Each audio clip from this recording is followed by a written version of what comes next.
সেই বালিশটা অনেক শক্ত হওয়ার কারণে সেই ওই বালিশের উপরে একদমই ঘুমাতে পারতো না। এজন্য সে আরাম করে ঘুমানোর জন্য নরম একটা বালিশ বানানোর সিদ্ধান্ত নেয়। কিন্তু বালিশ বানানোর জন্য তার কাছে কোনো তুলা ছিল না। ঠিক তখনই সে দেখতে পায় দুইটা ছোট ছোট ভালুক তার জন্য খাবার নিয়ে এসেছে।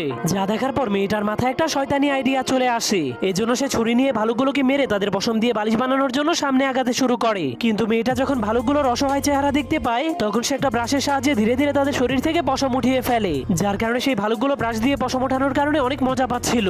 এজন্য ভালুকগুলো মেয়েটাকে আবারও ওইভাবেই পশম ওঠাতে বলে। তখন মেয়েটা ভালুকগুলোকে বলে, যদি তোমরা আমাকে জেলের চাবি এনে দাও তাহলে আমি তোমাদেরকে আবারও আদর করব।